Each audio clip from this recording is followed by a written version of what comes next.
Hey, what's happening everybody? It's Tom over at HIDprojectors.com, and we have the brand new Morimoto D2S 5.0 to review today. If you guys are familiar with our channel, we like to get new projectors in when they come available, do a quick walk around, and then we take them outside, we put them to the test, we rack and stack them against all the other projectors that we have out here, and we show you guys the results. So this one here is a fairly new redesign.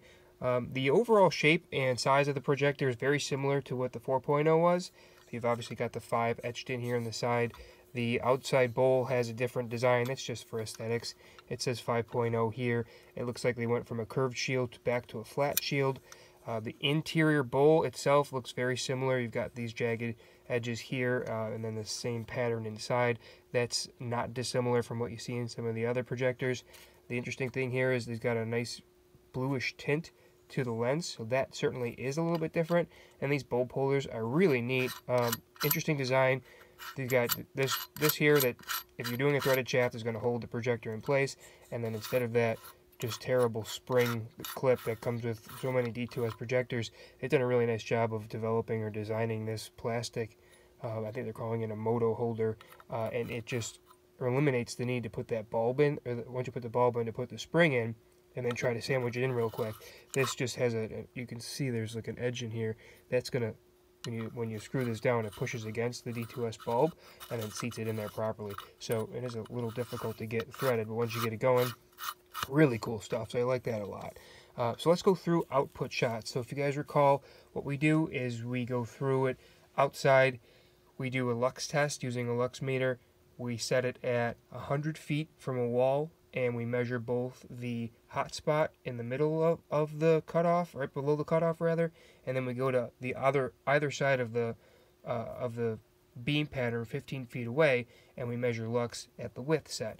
The whole idea there is to measure lux both when you're driving down the street, the hot spot, so directly in front of you, and then on either side of the road 15 feet away. So if it kind of simulates if you're driving down the road and you're looking at either end of or edge of the road. Now, you're going 100 feet back, so the idea there is we're getting measurable lux at a considerable distance. So you're driving 60 miles an hour, that's roughly 100 feet per second, so that's how we came up with the good point, that point for our tests. Again, we use the same bulb. It's a Yeeky 4500 bulb. We use an aluminum shroud to kind of give full coverage here to try to eliminate any light leakage. And we use the same Hella Gen 3 ballast. So we're consistent in the products that we use and where we're testing them and the distance where we're testing them, and the light meter is also the same. So at the end of the day, we've got some pretty consistent numbers. So let's go through it. The D2S didn't do as well as I had thought, and it actually came down here. If I could find it on the page there. Where the heck is it? There it is, number 5. So 65 on the hot spot and 21 on the width. So it didn't do nearly as well on the weighted average as the 4.0 did, which I thought was interesting. So I ran the numbers, I did it again, we ran each test 3 times, take the bulb out, put a different bulb in, make sure the bulbs are seated properly, the lux meter gets moved around, so it's all averaged, and the numbers don't lie. So what we have here for the hot spot got a little bit better than the 4.0. I mean, 3 lux is not a big difference when you're looking at it in the grand scheme of things. The width dropped off, though, which I thought was really interesting.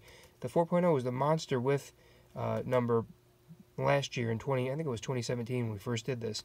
This year, it dropped down to about 21. So still a very respectable number at 43, but if you're looking for an overall performer, I think the 4.0 did a better job at providing more light at width. So we'll go through all the rest of these here in another video. But there it is for the 5.0. Really nice design. Looks like a maybe just a slight improvement design feature, but I really didn't see the results that I expected to see out of this one. But still a really nice product from the folks over at Morimoto. So if you guys have any questions, you know how to reach us. We do have this one for sale on our site. It's HIDprojectors.com, or you can reach us on Instagram, Facebook, or just give us a call, 716-662-3479, and hit option 1 for sales. Thanks for watching, guys.